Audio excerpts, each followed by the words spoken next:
بسم اللہ الرحمن الرحیم۔ آندھی کے وقت حضور صلی اللہ علیہ وسلم کا طریقہ۔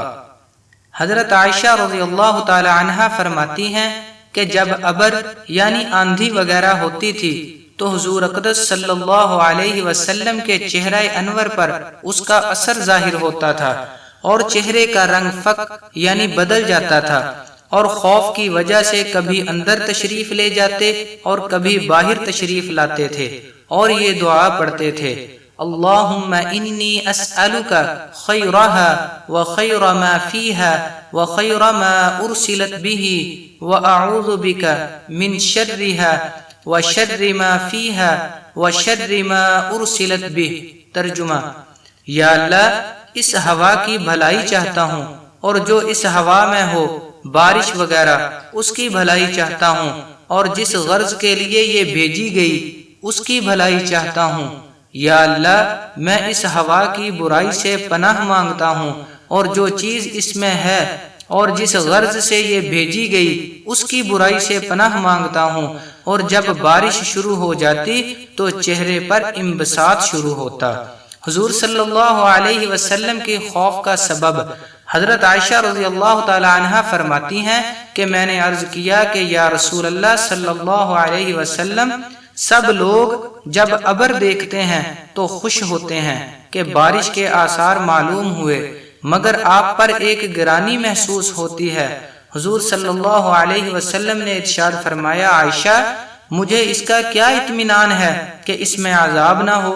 قوم عاد کو ہوا کے ساتھ ہی عذاب دیا گیا تھا، اور وہ ابر کو دیکھ کر خوش ہوئے تھے کہ اس ابر میں ہمارے لیے پانی برسایا جائے گا، حالانکہ اس میں عذاب تھا۔ در منصور اللہ جل شانہ کا ارشاد ہے: فَلَمَّا رَأَوْهُ عَارِضًا مُسْتَقْبِلَ أَوْدِيَتِهِمْ۔ ترجمہ: ان لوگوں نے یعنی قوم عاد نے جب اس بادل کو اپنی وادیوں کے مقابل آتے دیکھا تو کہنے لگے یہ بادل تو ہم پر بارش برسانے والا ہے۔ ارشاد خداوندی ہوا کہ یہ بادل بارش برسانے والا نہیں، بلکہ یہ وہی عذاب ہے جس کی تم جلدی مچاتے تھے اور اپنے نبی سے کہتے تھے کہ اگر تو سچا ہے تو ہم پر عذاب لا۔ یہ ایک آندھی ہے جس میں دردناک عذاب ہے جو ہر چیز کو اپنے رب کے حکم سے ہلاک کر دے گی۔ چنانچہ وہ لوگ اس آندھی کی وجہ سے ایسے تباہ ہو گئے کہ بجز ان کے مکانات کے کچھ دکھائی نہ دیتا تھا، اور ہم مجرموں کو اسی طرح سزا دیا کرتے ہیں۔ یہ اللہ کے خوف کا حال اسی پاک ذات کا ہے جس کا سید الاولین والآخرین ہونا خود اسی کے ارشاد سے سب کو معلوم ہے۔ خود کلام پاک میں یہ ارشاد ہے کہ اللہ تعالیٰ ایسا نہ کریں گے کہ ان میں آپ صلی اللہ علیہ وسلم کے ہوتے ہوئے ان کو عذاب دیں۔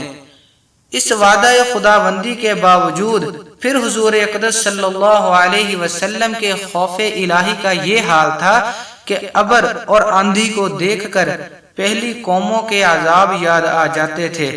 اسی کے ساتھ ایک نگاہ اپنے حال پر بھی کرنا ہے، اور ہم لوگ ہر وقت گناہوں میں مبتلا رہتے ہیں، اور زلزلوں اور دوسری قسم کے عذابوں کو دیکھ کر بجائے اس سے متاثر ہونے کے توبہ، استغفار، نماز وغیرہ میں مشغول ہونے کے دوسری قسم کی لغو تحقیقات میں پڑ جاتے ہیں۔